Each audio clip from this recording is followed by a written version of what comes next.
introduce the panel kind of in order. Do y'all want to just introduce yourselves? Mike, you're up first.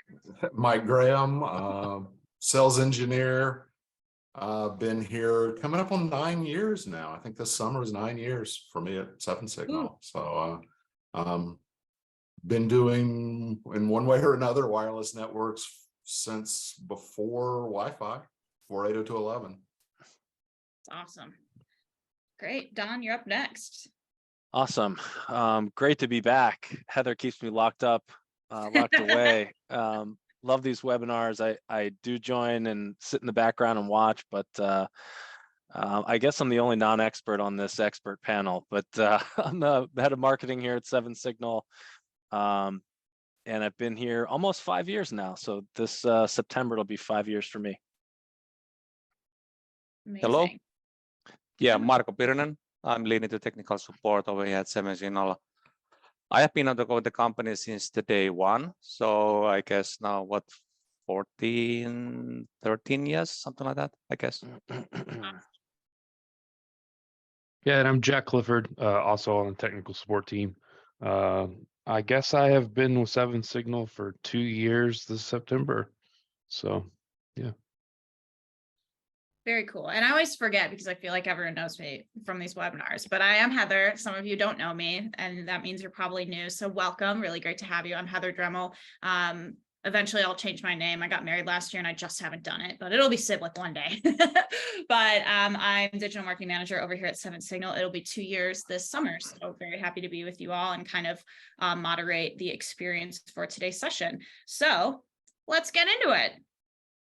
All right, question number 1. And mind you, we're going to try our best. We want to focus on quality answers for y'all. So we're going to try our best to get through everything. If we don't get to your question, don't worry, we have not forgotten about it. It is in a big, beautiful repository of questions. So as we continue through these regular sessions that happen like every few webinars, we will get to your questions. So question 1, submitted by our dear anonymous friend. This one's for Mike Graham. Can you explain how the TPC algorithm works and what a good figure to set might be? A little bit, I think. It's not defined in the standard, so each manufacturer really can kind of do their own thing, and they do. But generally, it's going to be based on how well an access point hears his neighbors. So they're going to run some kind of algorithm that's going to try to balance the power between them, maybe set the cell size to be equivalent, those sorts of things. But it is based on how well the access points hear each other. And that kind of influences what the good figure to set might be for those power control algorithms. So if the access points can hear each other much better than they hear the clients, which is not uncommon. If they're up in the ceiling, they're going to have good lines of sight to each other, but not necessarily to the clients. Maybe if they're in a hallway or something, they're going to hear each other very well, but not necessarily the clients. If you've got a situation where the absorption changes a lot, classrooms, lecture halls, where people come and go, that can affect the power as well. And the power control algorithms are going to run a little behind. So in those cases, you might want to, in the case where the access points hear each other very well, you may want to set a fairly high floor so that they don't turn themselves down too much. And if you're in the situation where you've got a large swing, like lecture halls, you may want to set that power a little higher or a little lower as well, higher, so that they, is always coverage there.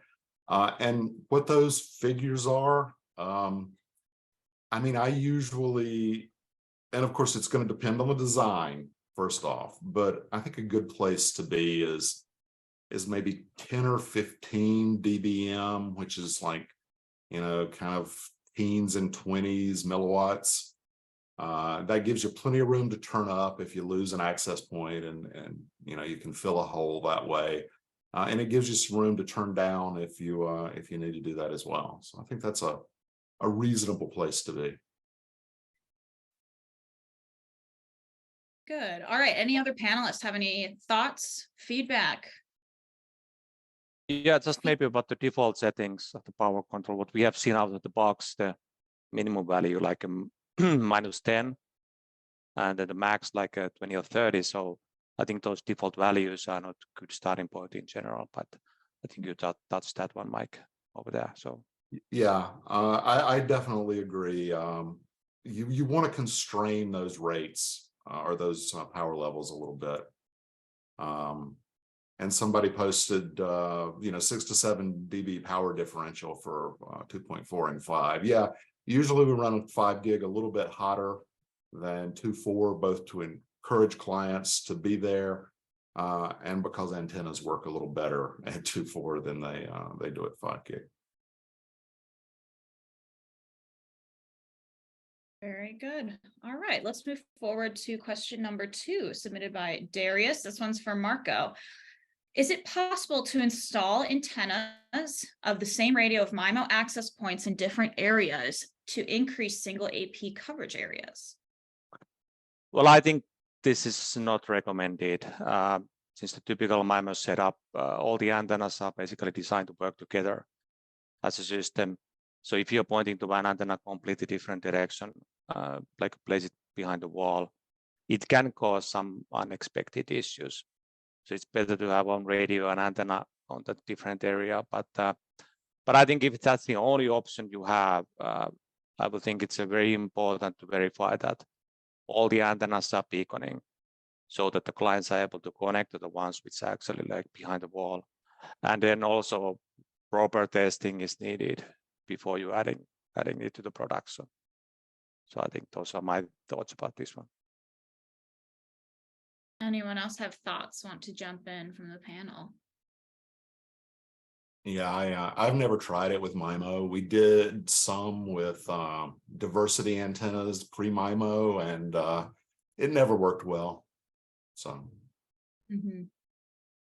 Yeah, just something you definitely want to test out before implementing in a production environment and assuming that clients are going to behave as expected. You just want to verify that. Awesome. All right. Question number 3, submitted by Andrew. This one's for Jack. It looks like they are troubleshooting some clients. What is the best device to run packet capture on? Is there any difference between what is captured between Mac and PC? How do you capture for troubleshooting when most of the traffic is encrypted? Yeah, so my favorite device to capture packets on, and I don't want to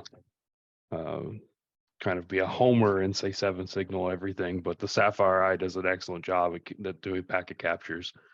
But if you're kind of more asking between Mac and PC, a Mac is definitely easier to capture packets on. There's lots of issues with getting the NIC card in a Mac or in a Windows PC to enter promiscuous mode. So if you cannot get your NIC card in promiscuous mode within Windows, you're limited on what you can capture. You're only going to capture the traffic that one machine is receiving and generating. So that's also the main difference between Mac and PC. As opposed, or to answer the last portion of that question in terms of traffic being encrypted, most of the troubleshooting that at least I have done in terms of wireless is more just watching the flow of traffic. So you're looking at how Wi-Fi is performing, so you can see what types of frames are being sent. So you're looking for those beacons, you're looking for the probe requests, the probe responses, whether or not the authentication is happening. But if you do need to do more of a deep dive in terms of troubleshooting, looking at like DNS packets being sent, the HTTP flow being sent as well, Wireshark does allow you to enter a wireless key to decrypt all of that traffic. So if you know the key to the network that you're capturing traffic for, you can enter that in within Wireshark to decrypt and decode all of the traffic. The one thing you do want to look for is that you did capture a 4-way handshake, because without that, you can't decode the packet capture. Awesome. All right. Thank you, Jack. Any other panelists have thoughts, preferences, feelings about packet capture on Mac versus PC? I think Mike has feelings, but I can't tell because he's muted. Yeah, sorry, it's trash day, so I wanted to Oh, mute the I get that. squeals in the background. Yeah. But if you have to run a capture on a PC and you don't have Mac hardware, consider booting into Linux. That's usually a lot easier to capture on than Windows is. Good point. Yes. All right. Very good. Very good. And I think there's a question in the chat too. I don't, yeah, using Macs with Apple Silicon, I don't think there's a difference between the chipset that's being used for the CPU. Marco, have you Oh, had yeah. any issues with your Mac in terms of doing any packet captures with the new chipset? No, actually I have not. I think it has been performing well for me, so no issues here.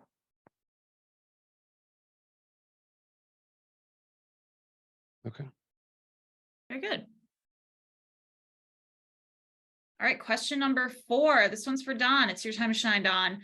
Submitted by our friend Jason. What's the difference between DEM and APM? All right, love the question. Thanks for the question, Jason.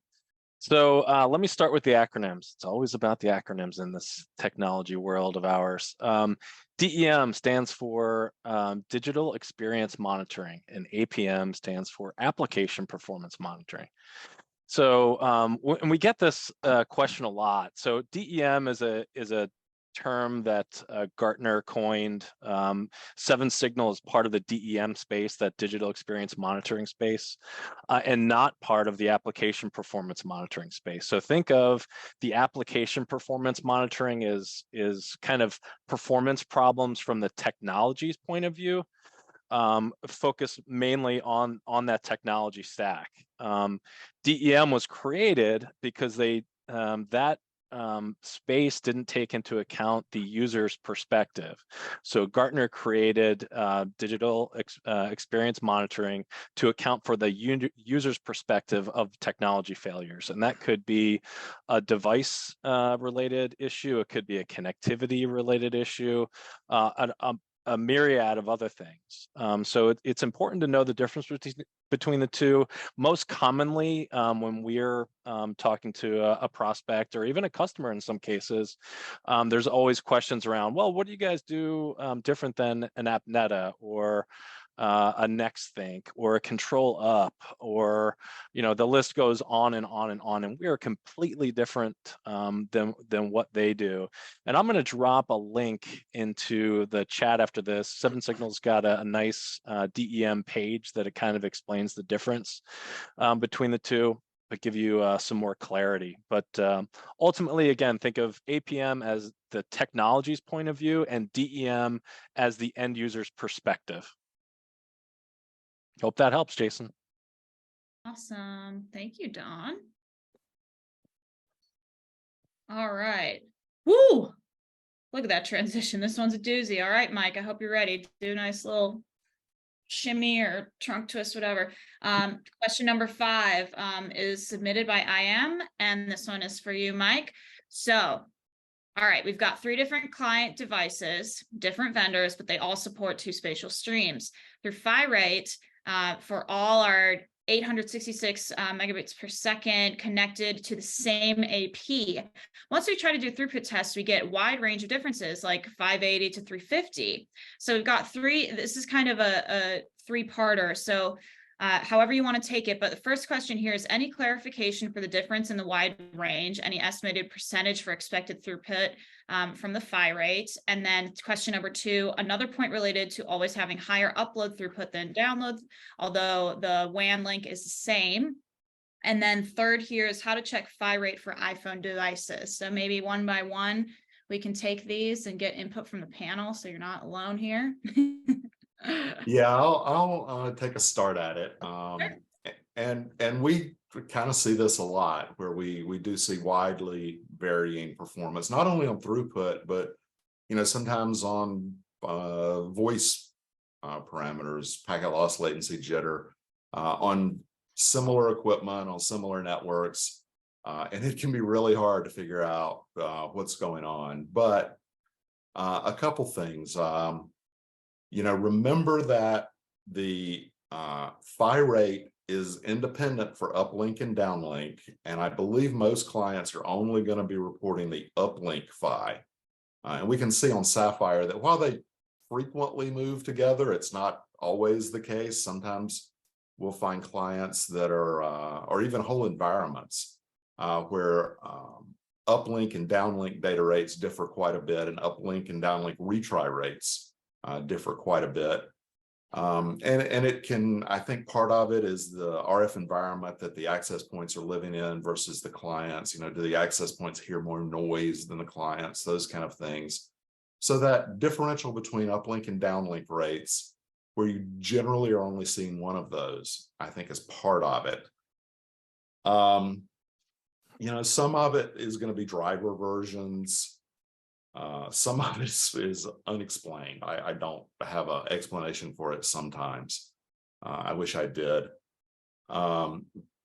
The estimated percent throughput from the phi rate, I think the historical rule of thumb has been about half simplex rate. So, a 100 megabit phi is going to get you about 50 megabits of upload or download.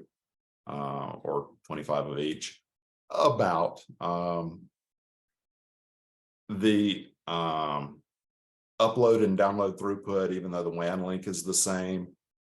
We addressed that a little bit in the first part, but there can also be something else going on there. And we'll see this sometimes as a day-night difference, where a site will have symmetrical upload and download links, say a gigabit, but the upload is really almost not used and the download is used very heavily. So we'll see higher upload rates from the clients than we do download rates.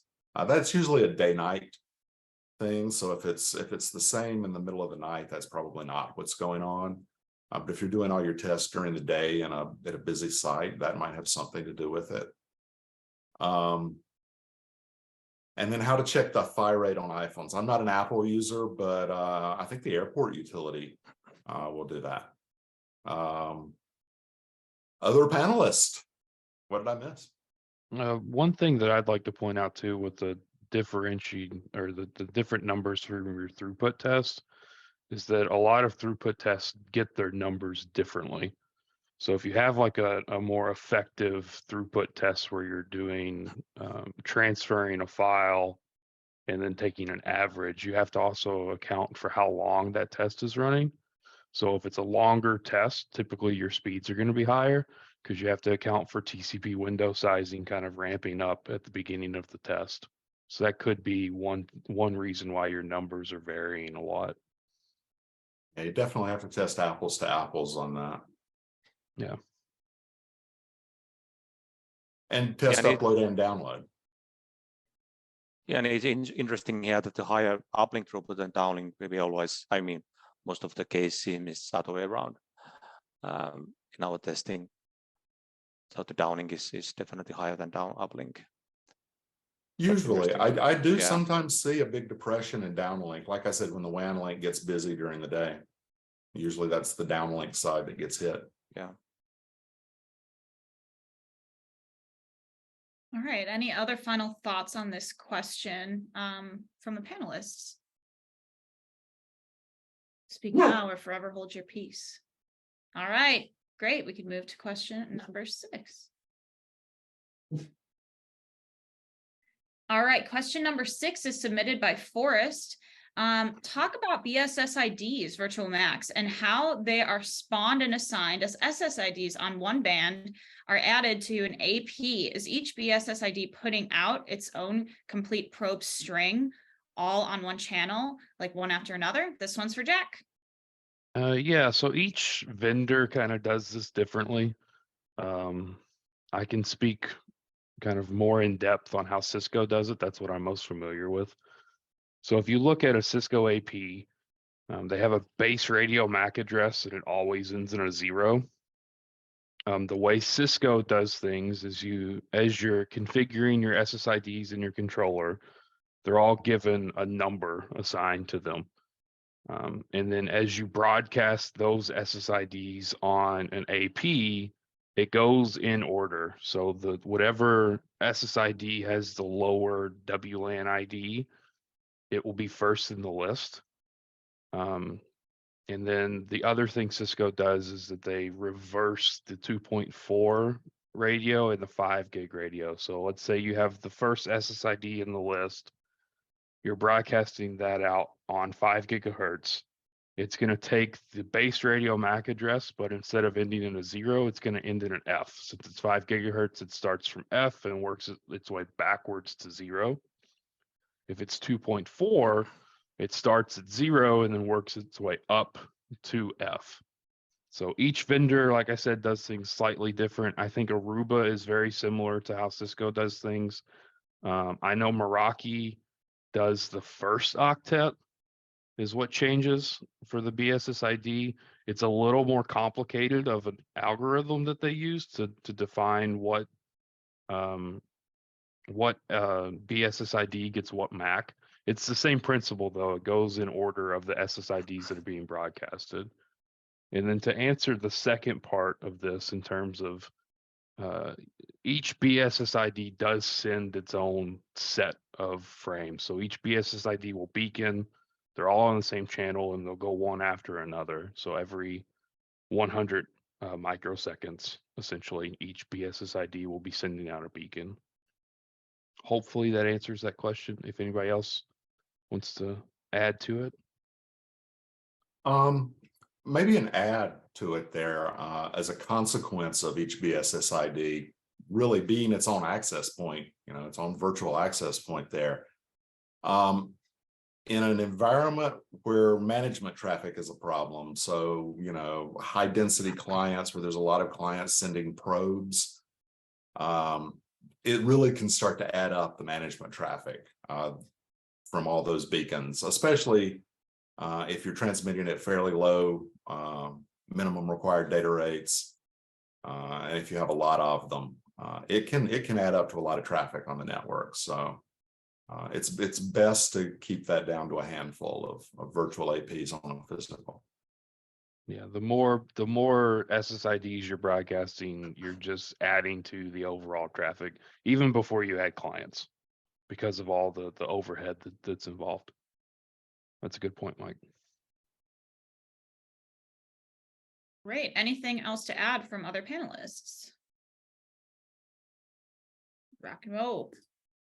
All right, question number 7, submitted by A. Anderson.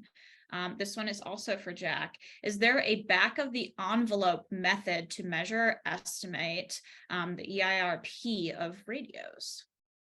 I think you can just use the formula. So it's to calculate the EIRP, you'll want to take the transmit power of the radio, whether it's the client or the AP, whatever that transmit power is, and then you will subtract any cable loss from that number and then add in any antenna gain. Typically, if you're looking at like an AP that just has internal Omni antennas, there's not much gain and there's not much packet loss. So you can just estimate that your EIRP is about whatever your transmit power is of the AP itself. Yeah, true for most clients as well with no external antenna. Yeah, it's going to be pretty close to the transmit power because there's just not much gain on those antennas. Great. That one seemed pretty straightforward. Anything else to add? All righty. Question number 8, submitted by Thomas. This one's for Dawn. What is the difference between digital experience monitoring, or DEM, and digital employee experience, DEX? An excellent question, Thomas. You've come to the right place.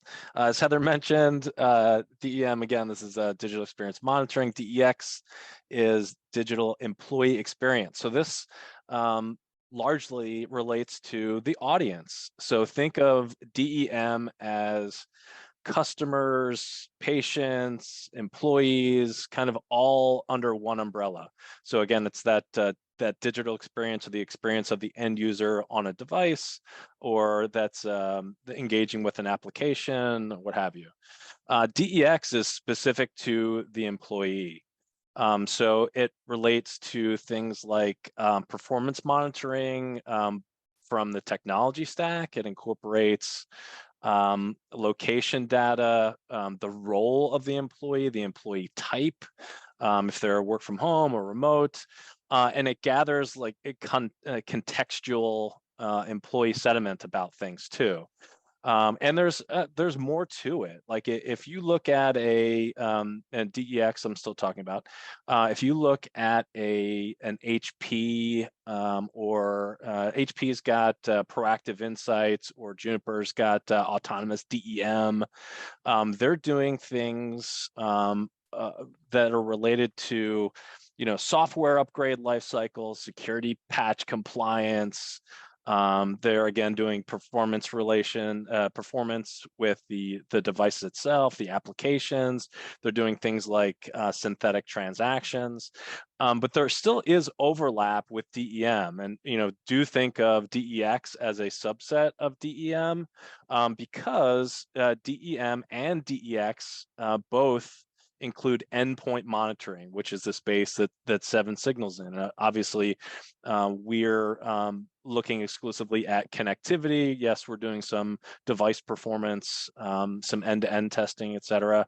But DEX also lives on that device as well. And there are vendors out there that do it in other ways, including us, with our sensors. And certainly the access point manufacturers have, like HP, do a great job of this, and Juniper, certainly. But other vendors in the DEX space look for companies like a Lakeside, like a Control Up. I mentioned NextThink earlier. Eternity, of course, plays into that space. So there's definitely some similarities between the two, and some real differentiation. I'll drop another link into chat and share that with everyone, give you a little bit more context.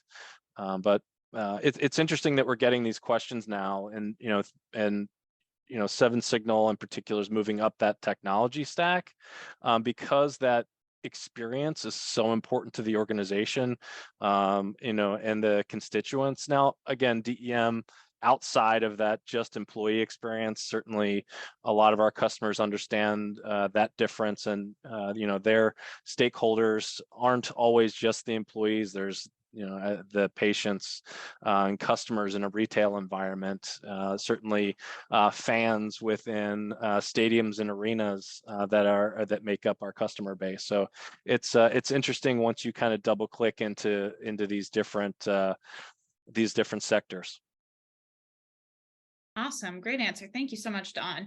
And thanks, Thomas, for the question. So 2 things before we move to question number 9. I'm seeing really awesome questions come through the Q&A panel, and I hate to lose them. So I will try to make sure that I hold on to them. But we are going to send out the Q&A submission link in tomorrow's follow-up email, so that you'll be able to just kind of keep that handy, maybe even bookmark it. So as you're thinking of questions, whenever, we'll just kind of have those in our repository, have them on file. So keep an eye out for that link tomorrow. Otherwise, we will try to get to these, but again, who knows? But then the second thing is that Daniel dropped a link in here related to the EIRP question, an RF calculator from everythingrf.com. So take a peek at that. Cool. Okay, moving on to question number 9. So this is submitted by our friend Nick Smith. This one's for Mike. Is it better to have 2 macro cells in 5 gigahertz on the same AP? Yeah, we talked about this one a little bit to versus what, I guess, was the question. And I think versus a microcell, yeah, absolutely. We haven't found good results with microcells. We tend to see almost all of the clients attached to the macrocell in that macro-micro thing. Now, 2 microcells versus 1, I guess. Yeah, if you need the capacity, I think it's fine. I have noticed in several access points that the secondary radio does not always have the same capabilities. So we do see some access points where the primary radio is AX and the secondary is only AC. We've also seen, and I don't have an explanation for it, situations where we just get better performance on the primary radio. So I think if you need that second macrocell for capacity, then yeah, absolutely, it's great. If you don't really need the capacity, I'm not a huge fan. I would rather have 2 radios physically separated. Of course, that's double the money. So there's a good reason to, I think, put 2 in a radio. So guess anybody else? Just to reiterate your point about the macro and microcell is that a lot of the times the clients never connect to the microcell and they'll never roam to it because it's such low power as well. Yeah. But the 2 microcells can work. All right. Awesome. Question number 10. This one is submitted by Fang. This one is for Marko. Can an Omni antenna gain less than 6 dB for 2.4 and 5 gigahertz bands? I'm sorry, greater than. Yeah, well, the short answer is yes. The typical Omni antennas, I think they have gain between, let's say, 2 to 6 dBi, but it is possible to have Omni antenna with even over 10 dBi. Like this kind of ideal Omni isotropic antenna, it radiates the equal radio power to each direction, so 360 degree. But then higher gain Omni focuses the energy basically on the horizontal plane more and the specific directions. So more you have gain on the antenna, then the narrower and the flat the beam is. But basically, yes, you can have over 6 dBi. I think I've seen maybe 12 dBi Omni antenna in use. But again, it's very flat and narrow beam which is coming out of that one. Yeah, Anything? Daniel in the chat says yes, but the antenna pattern will suck. Yeah, that's the thing. They get a little bit finicky when you get that high. It's really easy to get out of the beam. They behave oddly. So the lower gain antennas are a lot easier, especially in a enclosed space. If if you've got a kiosk in the middle of a parking lot or something, yeah, big antennas on top, no problem. But you have to be careful not to get them way above the clients where all the signal will be there. Mm-hmm. Yeah, and Forrest is in the chat too, like a plate instead of a donut. I like that analogy. Yeah. Very good. Any other they're also more expensive as well. The more gain you have, the price goes up. Funny how that That's works. right. Yeah. Something to it. All right, final thoughts on question number 10. All right, let's do it. Question 11, also submitted by Fang. So this one is for Marko. 6 gigahertz standard power requires AFC and location. What is the solution for indoor location identification for the AP? Okay, I think the FCC has defined this lower and standard power rules for the 6 gigahertz. So basically, low power for indoors and then standard power mainly for outdoors. So my understanding is that when you're using the low power indoors, there are no specific interference analysis basically needed, and you don't need to consult your local AFC system. So AFC is this what is called automated frequency coordination, basically who coordinates the frequencies and which can be used in your areas and locations. So when you're using the low power indoors, the 6 gigahertz should not cause much interference outside. And then you are free to use all the whole 6 gigahertz band, and then no locations are needed. But FCC requires that when you are using the low power indoors, you need to use the permanently integrated antennas, and you cannot switch and replace the antennas with any high gain antennas, then potential cause interference outside. This is my understanding about this one. Any thoughts from the team?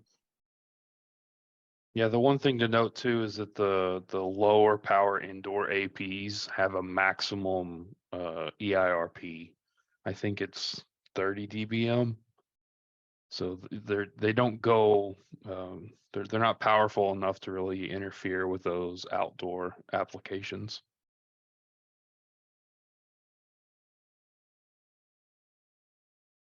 Any other thoughts? Mike, you look like you were thinking. No, I'm not thinking at all. As far as I know, little. that's correct. Yeah, for low power indoor, the AFC is not required.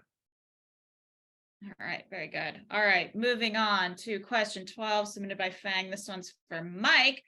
Do you calculate AP capacity using 4x4 MIMO or 2x2 because the client supports 2x2?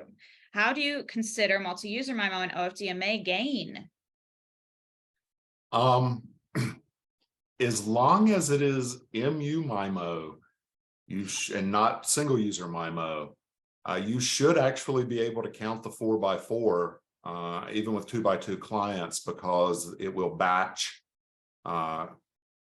clients. It'll use, well, batch is probably the wrong word. It'll use 2 of the streams for one client, or maybe one stream for a client, and the other 2 or some other number of streams for another client. So I think, yeah, you can count that 4x4. It's not going to be 100% because it's not always going to be able to take advantage of that. The ability to use one transmit opportunity to service multiple clients, but it definitely helps. And I'm not sure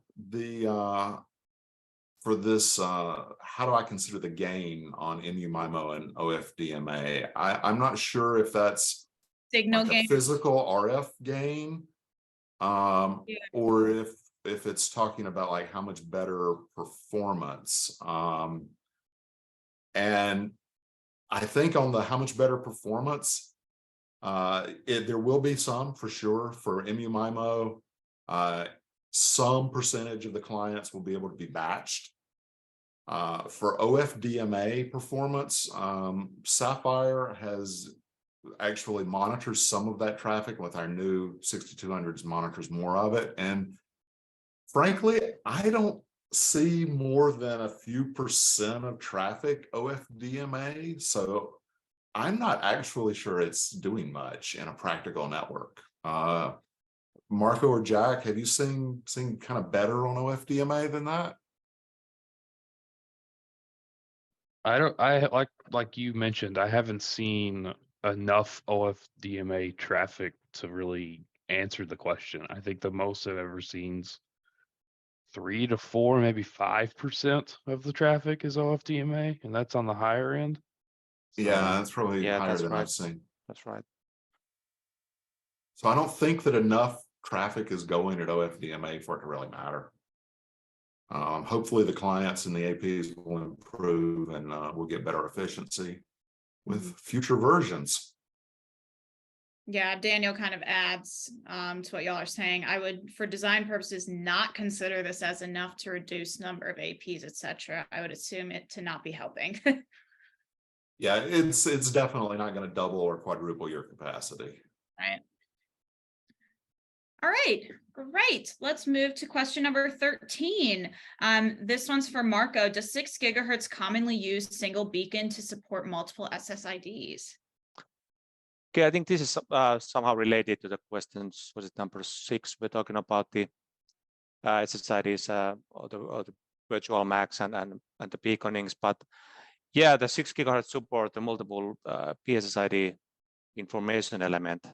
So basically, single beacon or probe response has information about all the SSIDs.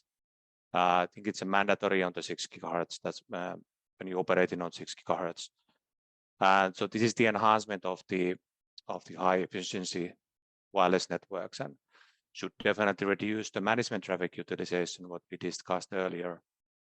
So in this functionality, so the APs does not send a unique beacon anymore to each SSID, which typically happens currently, like we discussed, every 100 milliseconds, and with the lowest mandatory rate, so it can consume a lot of airtime.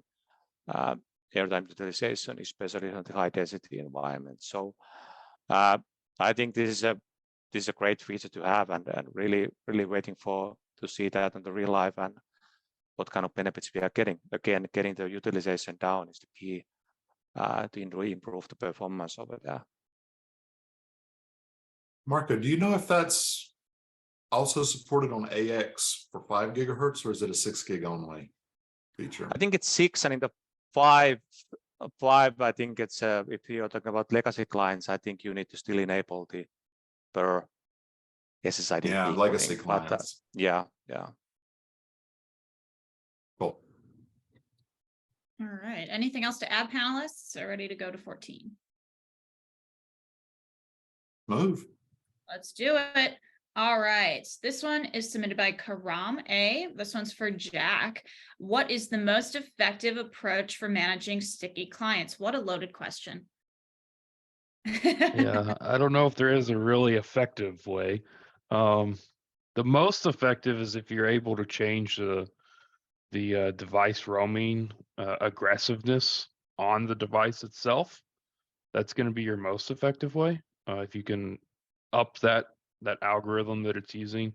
I know there's a way to do it in Windows, changing in the device manager how aggressive or less aggressive that your roaming is set to. I'm sure you can as well in Mac and Linux devices. The issue is more like your handhelds, your phones, your tablets, that you're just limited on what your vendor of choice has defined as your aggressive or your algorithm to use for the roaming. In terms of what you can do with the APs, design according to whatever your least capable device is. So if you have a device that doesn't roam until neg 73 dB, for example, I think is what Apple roams at. That's the one that comes to mind for me in terms of sticky clients. Yeah, so design according to that, lower AP power just to shrink the cell size, all those kind of fun things to do. But at the end of the day, the client is the one that handles the roaming. So you have to change how the client is deciding when to roam and where to roam.